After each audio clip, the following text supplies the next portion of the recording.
Alright, welcome back guys. So in the previous videos, we learned how to convert between the different types of metric measurements, length, capacity, and weight. And now what we're going to do is we're going to take that information and apply it to real life problems. So I have here 3 word problems that I want us to look at. So you can pause the video now and write down all 3 word problems, leaving yourself some space in between. Or you can just pause it and write down one at a time as we get to it. Alright, so let's start looking at these.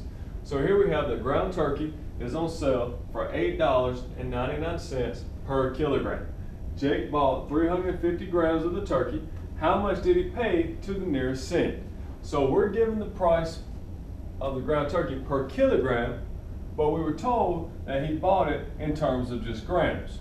So first thing we need to do is we need to determine how much he bought in terms of kilograms.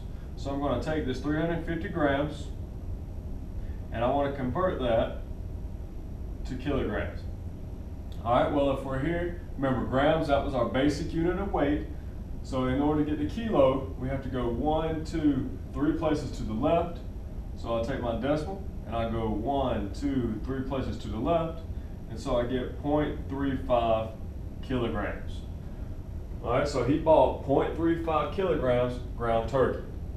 Alright, well now that we know how much he bought in terms of kilograms, all we have to do is multiply that by our $8.99 per kilogram,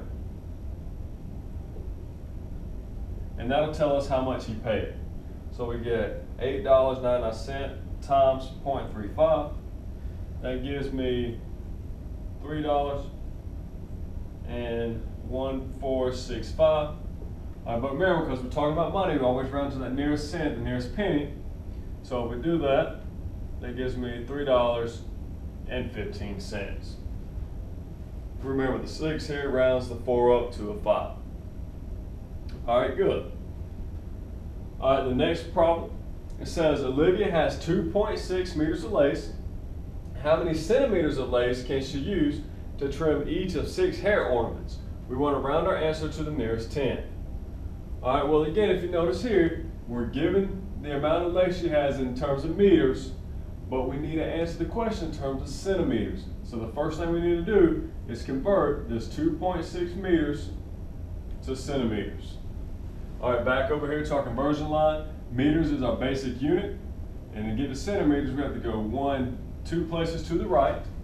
So move our decimal 2 places to the right, and that gives me 260 centimeters.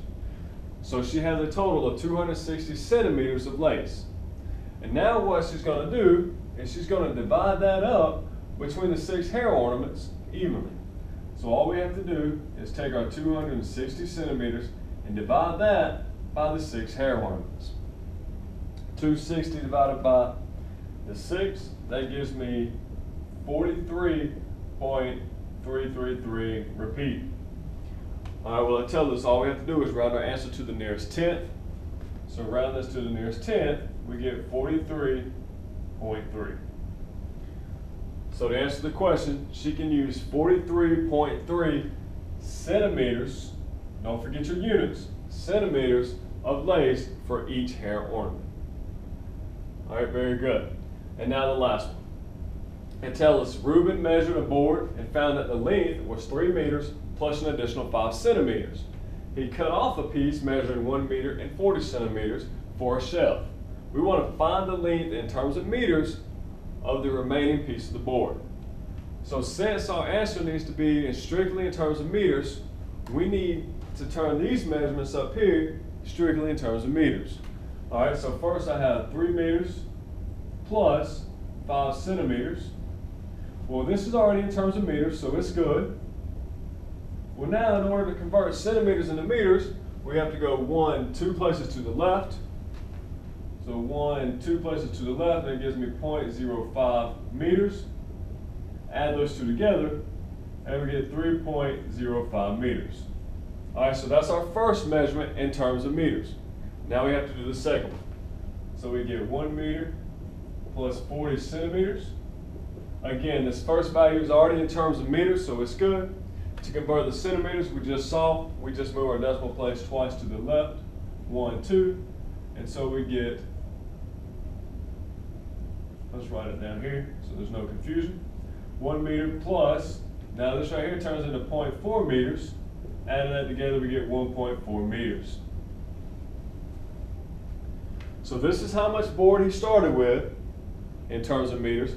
This is how much board he cut off in terms of meters. So to find his remaining board, all we have to do is subtract these two values.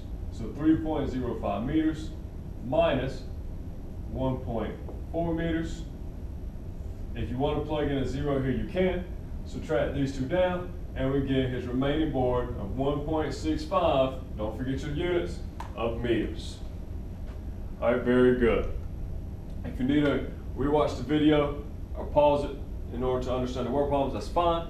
Make sure you're taking some extra practice and doing some work problems on your own.